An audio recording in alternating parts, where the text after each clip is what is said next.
Morning, guys. Welcome to Coffee Chat. Well, it's Friday. We finally made it. I'll tell you what an amazing week. So many just wild things have happened, and it's just crazy to see all that's going on in this space. And sometimes it feels like, because a lot of people they're just focused on the price, eh? And if the price doesn't move, well, then nothing really happened. Are you kidding me? We saw some major events take place this past week in the wide world, and especially when we get a notice coming out of the G20 telling us that, hey, the all of these big time nations, they are absolutely on track for the issuance of all their central bank digital currencies and digital IDs and all that's going to go with that, and global regulatory clarity like we were talking about last night. So I mean, there's some really big things happening, to be sure.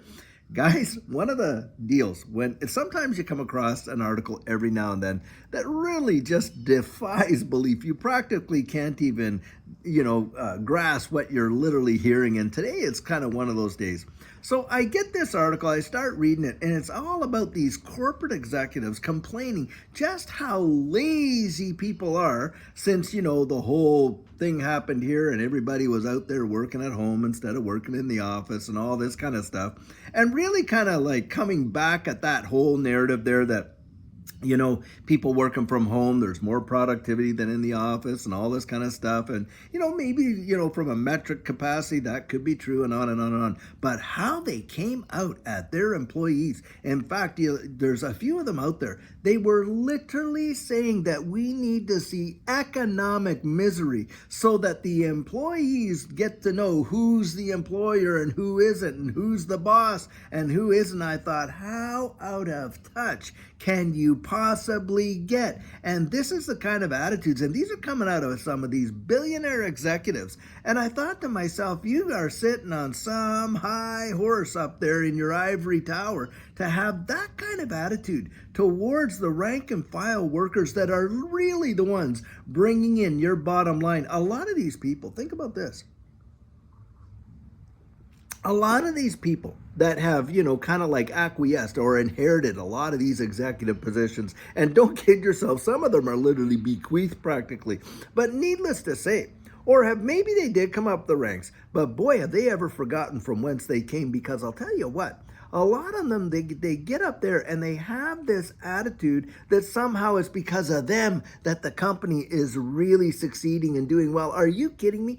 Any executive worth their salt knows flat out that, hey, they are managing the operation and that type of stuff, and on and on and on. And they may have their hands on the steering wheel, but they're not what's making that car go. I'll tell you that, because it's the rank and file, the ones that are in the engine that are making the pistons move and all that kind of stuff. The people that are out there doing the sales force, the people servicing the clients that your business, has, and on and on and on, and literally propagating, hey, the manufacturing businesses, it's the guys out there on the line that are literally putting those products together, and the quality assurance folks that go in and just all the validation on the middle management and all that goes along with, dealing with people and their lives. Because, hey, when you're people managing, let's be honest, people get sick. People have situations where, maybe their marriages are falling apart. And as a manager, look, you want to be in touch with your staff and this kind of stuff.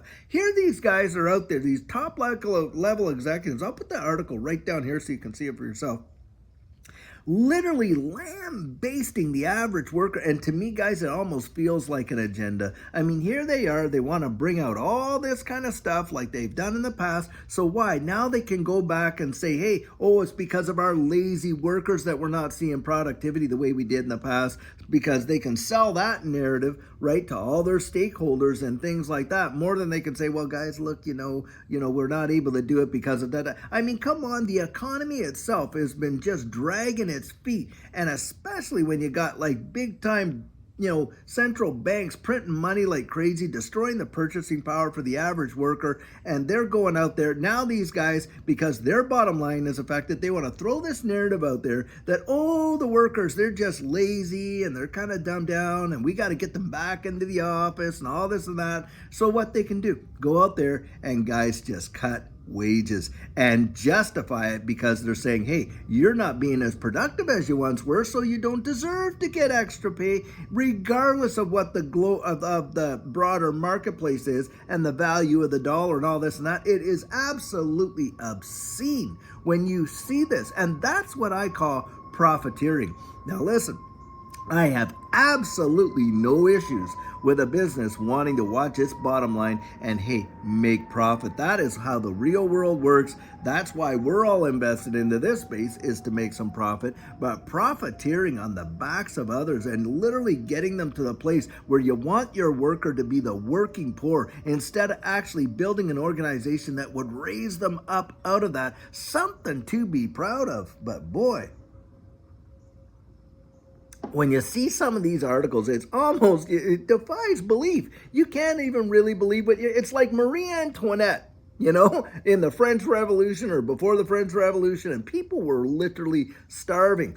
And so, of course, she comes out, oh, Your Majesty, they don't have no bread to eat. Oh, well, then let them eat cake, and on like that. And of course, like we think it's like, a cake like this, but cake was what was just stuck around the edges of the pans that was left over. But the fact of the matter is, totally removed and disassociated with the real life that a lot of people are feeling, because there are people out there working 2 and 3 jobs just to go out there and literally make the basics. Because why? Because, hey, where they're at is not cutting it, right? If they're in a sales force and they're not able to, and they're partially on pay and partially on commission and they're not making sales, hey, they got to go make that money somewhere, don't they? So what do? They go out and they get another job. Why? So that, hey, maybe they can get health insurance by being a part-time worker at Starbucks or something like that, or on and on and on. There's lots and lots of reasons, but a lot of people are out there pulling down 2 and 3 jobs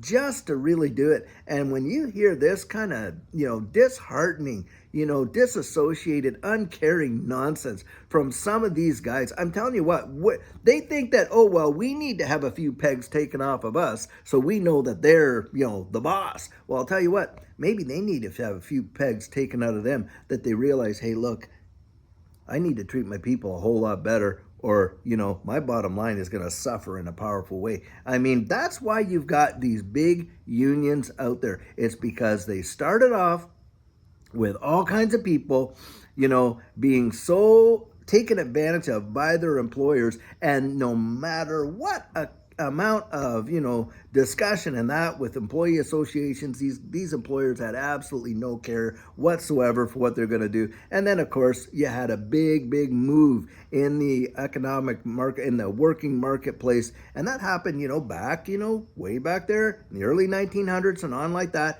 and that type of thing. And then, of course, even in that capacity, look, you got a lot of unions out there that are really also just taking advantage of their members just as bad, I'm telling you what. And this has nothing to do with being for or against unionized labor or anything like that, because I think labor needs some representation, to be sure. But this is why, because you got these guys over here that literally don't give 2 hoots about how painful it is, for these employees to be actually going through this economy that it was set up by a lot of these elites in the first place to really hurt them. Do you think these big-time economists didn't know what was going to be coming down the pike when they were handing out all that helicopter money with this whole deal? They knew 100%. They knew, in fact, it was a plan. That is exactly what they planned. This economic pinch is not by some kind of happenstance. That is absolute hogwash. It literally is a consequence of decisions, and they knew what the ramifications were going to be, and they were welcoming it. In fact, they used that whole deal, right, to put forward their own, plan of what they wanted to have happen and everything like that. But boy, I'll tell you, you see this kind of stuff, and you just realize how discompassionate and uncaring the wide world truly is. Now, having said that, guys, I want to say this. Judy and I value you so much. I'll tell you what, as a community, the encouragement and just the reaching out that we get from you guys has been absolutely tremendous. I remember when we were going through that whole deal just a few months back, Judy's mom was going through that whole thing. She was passing, 92 years old, and she was going through that. And they had diagnosed her, with cancer. And she did not want to suffer. And we reached out to the community and said, guys, just pray. Pray that her passing is, swift and that she's encouraged and things like that. And I'll tell you what, she was looking forward to it. She was looking forward to it. She wanted to go. And boy, I'll tell you, that encouragement that you guys gave us during that time was absolutely phenomenal. Then again, Judy gets into that little car, that not little, but that car accident where they smashed into, by the way, a BMW that we use money from our gains in the last run to take care of, right? Get this thing. Anyway, what happened was, she's driving down the road and some kid was distracted texting and just ran right into her. She was at a dead stop and ran into her, smashed that car to smithereens. Well, praise the living God, Judy was able to hobble away from that accident, kind of thing like that. But needless to say, the support that you guys gave us in this community, wow, it was, it really, really did bless us. And then I see the comments. And for the majority, I'd say 98% plus of the comments are people out there just supporting one another in the comment section and things like that. And it says volumes. Don't change that. Don't give up. One of the only things that we have control of, guys, is our attitude. We cannot deal with, control other people's actions. But I'll tell you something right now. We do have control over how we react to it, don't we? And that is the biggest deal right there.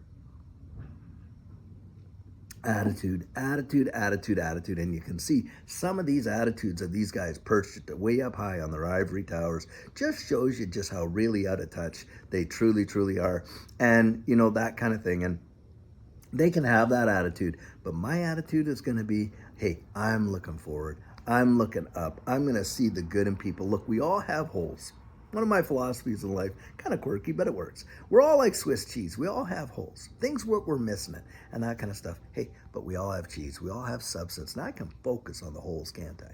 And a lot of times we do. And I think a lot of times, people around us sometimes want us to focus on our holes, kind of knock the wind out of our esteem and all that kind of stuff. But guys, we have a choice. We can focus on our substance and we can do it in ourselves and we can do that in others too, and just encourage, those positive attributes and watch them literally flourish right before our very eyes. Well, guys, I'll tell you what, I'm so happy it's Friday. I'm glad you got the weekend to look forward to, spend with your family and friends. And tomorrow, hey, we're going to do our second episode of question and answer in this space. And then we're doing sugar on Sunday. I am looking so forward to doing these videos for you. It is going to be something else. But until then, we got a great video for you later on today. And I sure hope you have a fantastic Friday. And until then, guys, have a great one and take care.